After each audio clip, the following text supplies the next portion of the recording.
All right, so I'm going to start off these demonstrations. I'm going to start off the demonstration here with the schwa. This is a longer teaching, but it really helps. And if you even have 3 minutes at the end of your class with an advanced level student, or you can pace the lesson enough where you know you'll have enough time to go through this. So I tell them that this is the schwa, and the schwa, I give them a background on vowels first. We need kind of, if I have time, I will go into the background on vowels. And it's often most students don't know what these 5 letters are called. And it was quite astonishing for me to make that realization, because when we teach our children, I knew right away that these letters were vowels and they had 2 sounds. Okay, and I think that that's so important to have that foundational knowledge, and these children don't. So I will ask them what they are, what these 5, they don't know. I'll say they're called vowels. And when I'm doing that part, I do this. So this is my board that I use every day when I'm contracted with the contracted company. Okay, and I found these online. I will include it in the bundle, and I just put it into LibreOffice and held this up to LibreOffice to get the measurement and printed it, laminated it and stuck it on the top, and then I put short and long up here. And I really like it as a teaching aid because I put vowels, and then I can put, even if I'm teaching some decoding skills, I will put that here as well. And I will be making more aids for decoding skills in terms of syllable types, because that's really what's going to hone their pronunciation and reading.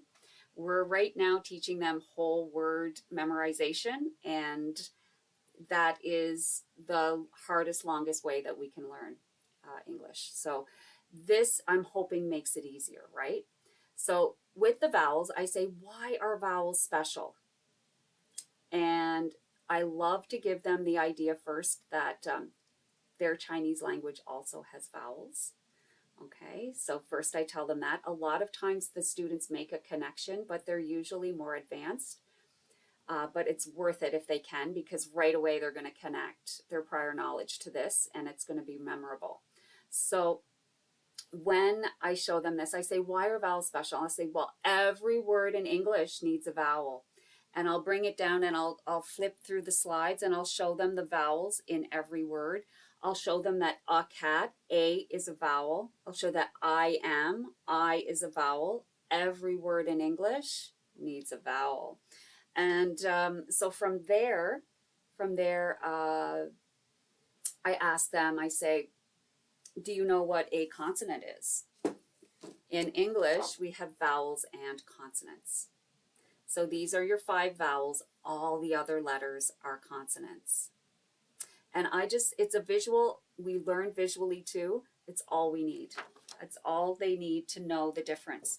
And then I say, the reason we need vowels is because vowels are an open sound. Okay, so by open, let's see, I'm going to say that A, we're going to say ah. Then I say, did my tongue move? Ah. Did my lips move? Ah. They'll say no. I'll say, watch again. I'll say eh. Eh. Did my mouth move? No. Eh. Oh. I'm like, no, it didn't move, right? I'm like, but watch when I say b, d, g. All my mouth is hitting the top. I'm moving my lips. So here's the deal. I say, we can generally only say 3 consonant sounds before we absolutely need a vowel. Yeah. And generally we could say three consonant sounds here, but I find it very rare. There's usually 3 and 2 always. So that's what they're like, oh. And they do that. They actually, their face does that. They go, oh. So I'm like, yeah. So that's pretty neat, right? Um, so once we get through that vowels, you know, the purpose of vowels and why we're there, I then tell them this. I say the schwa sound acts kind of like a bandit, but it's actually a superhero. He's going to take over any sound of the vowel. And what the schwa does is it makes it easier to say. How? Because the schwa sound is very much like the I and the U sound. The schwa sound says eh and ah, okay? And so eh and ah are very similar to eh and ah. But how are they different if they sound so much the same? I say they're unvoiced. The schwa is unvoiced. So what does that mean? What does unvoiced mean? What is unvoiced? So then I include this in your package as well. Okay, so voiced means our throat will vibrate when we say the sound. And it's because we vibrate our throat because the air is coming all the way from our bellies, okay, all the way from the belly up and out and vibrating this voice box here. And so it takes a lot of energy to say voiced sounds. And the unvoiced, you use less air. It's only air from the top of your throat, not from your belly. And so to demonstrate this, I'm like, let's take the word bathe, bathe, bath, bathe, bath. Okay. And you can feel here, I'll ask them to even put their hands on their throat while they say these words. Bathe, bath. Okay. This one here,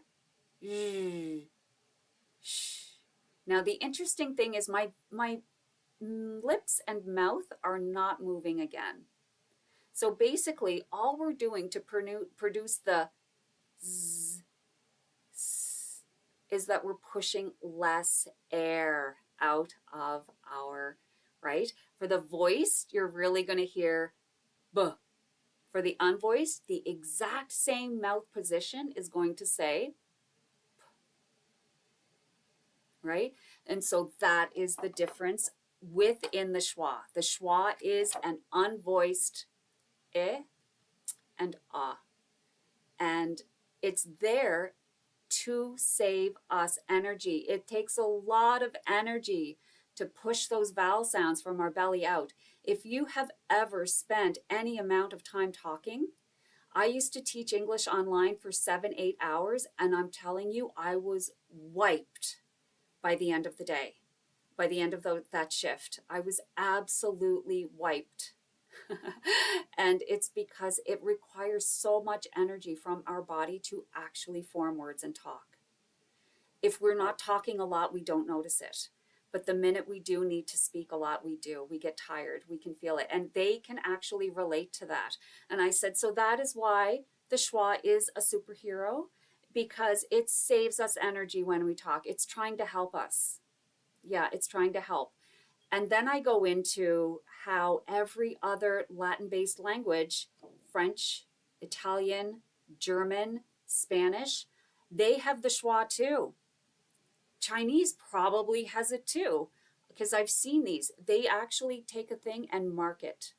Okay, it's called an accent, and they put the accent, and that tells you where the schwa is. There's no confusion. And it just so happens that the Latin-based language that everyone is trying to learn these days, the universal language, left it out. I vote for putting it back in, just saying, okay, if, maybe we could start that up again. Wouldn't hurt, change it, yeah, just a little change, right? Because what happens is my higher level students have been corrected enough times, they know that the vowels aren't making sense.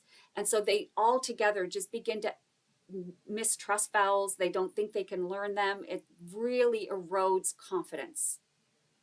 It really, really does. I would even argue that it does with our country as well, if you haven't learned it.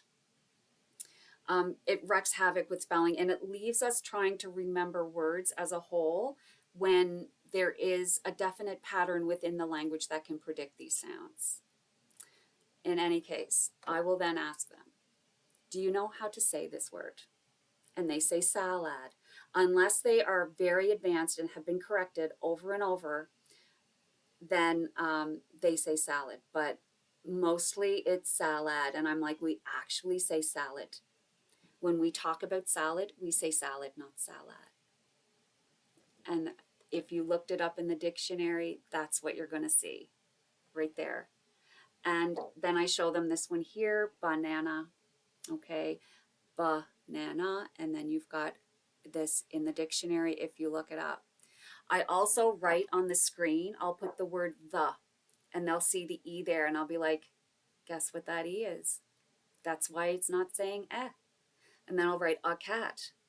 Guess what? A is not saying ah, it's saying ah. That's because the is the schwa. And I tell them if they're ever reading and they do their phonics like awesome students that we taught them to, okay, they're just saying their phonics the way they've been taught and told to trust. And then they get it wrong and they're corrected 25% of the time and they have no idea why. This lessens confusion. Point blank, it's going to increase the confidence of your students, increase their understanding, increase the way they're speaking. Hopefully they will book you more because you're so knowledgeable and helping them speak as well as pass their tests, right? Yeah. And yeah, and so I'm super happy to be able to share this with you, and I hope you find it helpful, and I hope your students love it.